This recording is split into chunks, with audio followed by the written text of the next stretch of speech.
Hello and welcome. Thank you for tuning in. My name is Coach Pav, and today I'm going to be discussing the reasons why it can be disastrous for you to be raising money for charity.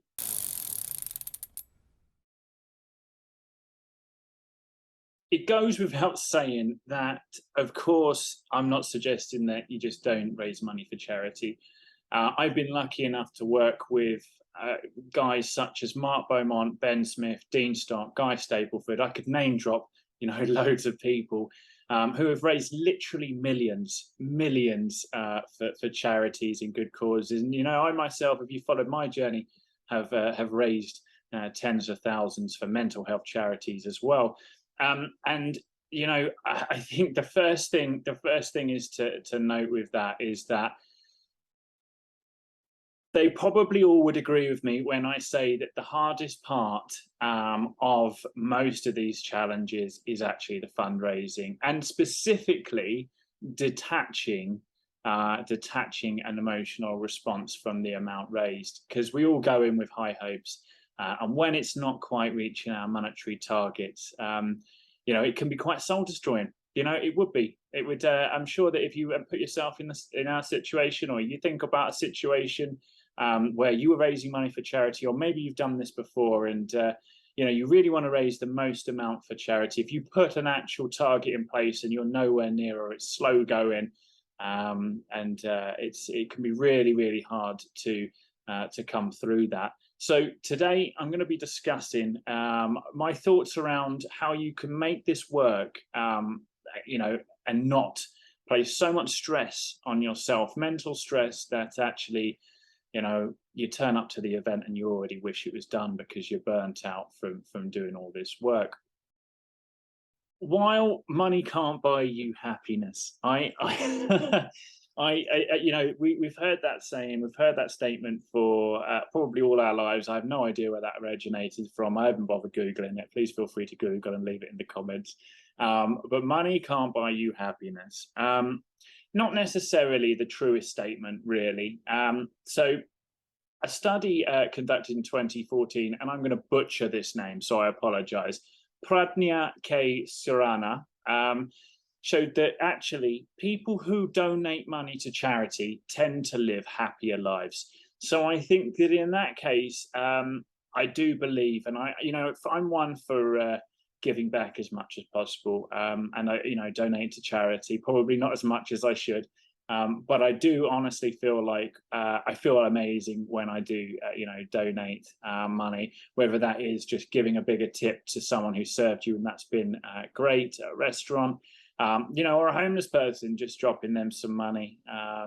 And I feel like that, personally, anecdotally, that makes me feel great knowing that I'm contributing. And I think that actually, when you if you were to combine that with a meditative gratitude or wellness, mindfulness kind of practices, I think that actually that is going to go a long way to stabilizing mental health and helping you be more on the positive side, which in turn, honestly, is going to make you a better athlete. Not many studies at the moment are that I'm aware of have been conducted into that link. But if you think about the stress, long-term chronic stress, what that actually does to you in terms of not just like performance on the bike, but mental health.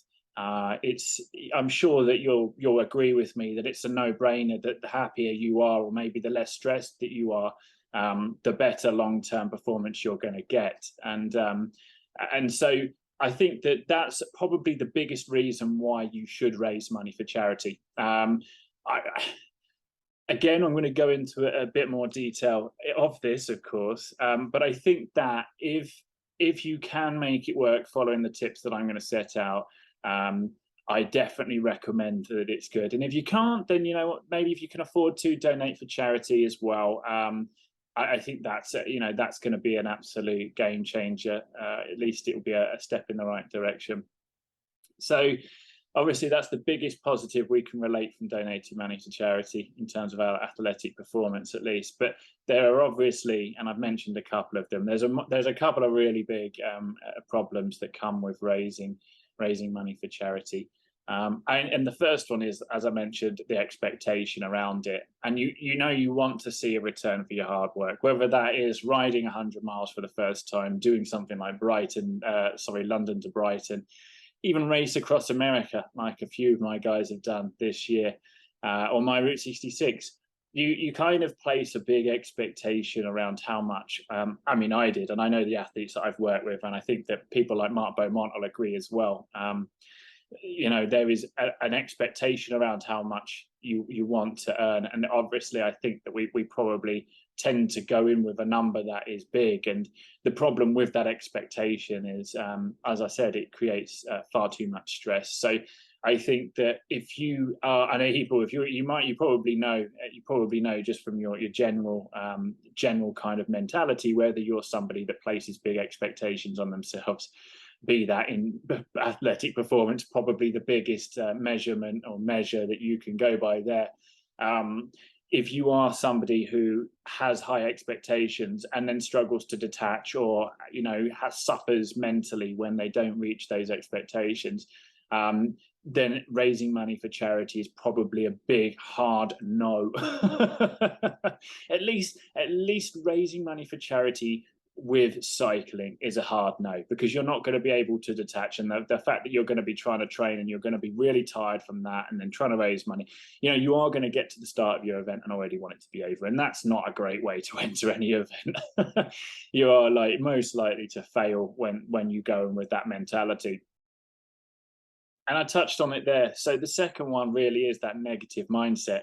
So I've kind of already answered part two, the second part of the problem of raising money for charity. But like I said, you are generally at risk of creating a negative mindset where, rather than focusing on the positives, we tend to focus on the negatives, and that kind of comes with hand in hand with having that expectation of a total monetary figure, especially when we link it to the event or the athletic performance itself, because we want to believe we're worth more money than actually the donations might suggest. For most people, they're doing these athletic events, whether, like I say, if it's 100 miles or a race across America, people are doing these, for a sense of self-worth.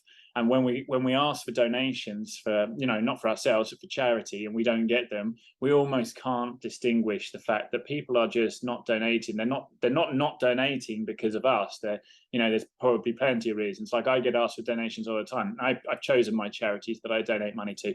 So my answer is, I'm sorry, but I very rarely ever donate any extra money. And that's fine. That's fine for me. I don't feel bad when somebody, even a close friend, comes to me and says, "Will you donate to charity?" And I say, "No, I'm sorry," because ultimately my money goes elsewhere. I'm not being selfish, and I think that that's something that we have to accept. That when people say no or they don't donate, that's not anything against the person that's asking for the money in question. So, of course, we need to move on to how to do it properly, how to raise money properly for charity, because it would be a crappy podcast, or if you're on YouTube, a crappy video if I do not give you some actionable information. And you probably have figured out a couple of these. Maybe you've been a client, or part of a team that I've helped to prepare for something. And I think the first off is actually, not raising money for charity itself with cycling or athletics, is do something else. You can donate your time, you could donate your own money, you could figure something else out that can go hand in hand. If you think that you're going to be at risk of mentally burning out because of raising money for charity, I think that's a great way to see the positive benefits of helping others without the negative challenges of dealing with not meeting expectations and not meeting goals. But of course, I think probably my biggest one here is actually build a team. So you might be lucky enough to be able to be in a position to pay someone to fundraise. I think that that's probably always something that should be a last ditch attempt. The people I'm sure there are great fundraisers out there, but the people that I've spoken to have used these, fundraise managers, never get the return. So if it's a strictly commission-based role, then perhaps, but often that doesn't there'll always be there'll be always someone to pay them, a flat fee, and their time will be diverted elsewhere. So I think that maybe a fundraising manager that you pay or hire is the last thing. So I'm fairly confident that everybody listening to this is going to have a good buddy that they ride with, or they know, or could do an exchange with, whereby 1 year or 3 months or whatever it is, one period of time, you raise money for, and you do their help on the organization of the event perhaps for your buddy, and then you flip round and do it the opposite way next time. And quite honestly, I think that that's probably my number one way to do that, is to trade with someone else. Because you're always going to get the best of that person, almost certainly, right? I mean, hopefully you've picked wisely with your friends.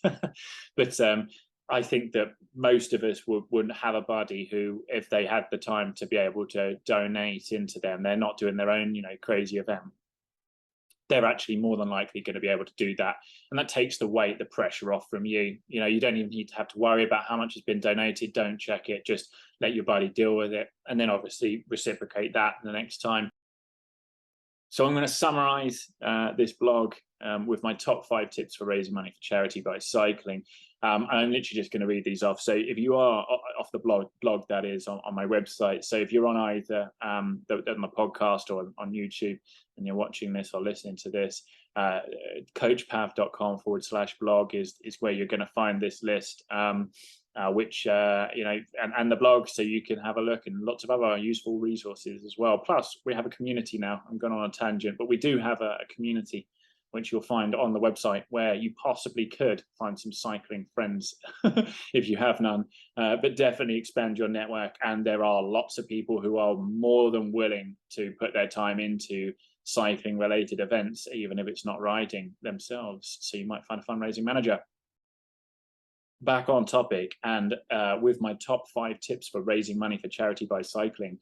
Number 1, pair with a buddy and share responsibility. One event you ride and your buddy does the groundwork, and then you can swap. Number 2, consider building a team around you. If volunteers are sparse, consider commission-based fundraising roles only. Last ditch attempt that should be. Number 3, at some point, plan to step back from fundraising and remain ignorant of the amount raised. I can't stress how important that is if you are somebody who will get really down on the amount raised. And this one goes hand in hand with pretty much everything I ever go on about. It's at least 50% of what I talk about, and that is do the mental fitness work to help you remove expectation from fundraising. Definitely number 4. I think actually, if I was to go back into doing crazy stuff, which, watch this space, maybe there is another Route 66 attempt in me at some point, I think that I would be in a better place mentally to deal with the stress of that, because I can tell you I was definitely wanting it to be over before it even started, based on the amount of work that I did. But we are all on our own mental fitness journey, and mine is obviously just as much a work in progress as everybody else's, and that is number 4. So number 5, the final one, is if this seems too stressful, if raising money for charity seems too stressful, don't do it. Find another way to help those less fortunate than you, so you can focus solely on the training. And that is it. Hope you've liked the new format. And I don't know whether I'll be going back to the standing in front of my screen or not. Why don't you let me know in the comments? Obviously, if you are listening on the podcast, that will make no sense whatsoever because you can't see me, of course. So if you wanted to have a little look, search for Pav Brian on YouTube. It's youtube.com/c/Pav Brian, or just head to my blog and you can see all of the videos embedded in there along with the podcast. So that leaves me with nothing else to say, but thank you so much for bearing with me. I hope you have enjoyed listening to this as much as I have rambling on about it. Again, please leave me a comment, questions, jump on the community, community.coachpav.com, or you can find a link on my website, coachpav.com, and we will talk lots about this kind of thing on there. Thank you, everybody. Thumbs up, share with your friends, and we'll see you again soon. Have an awesome day.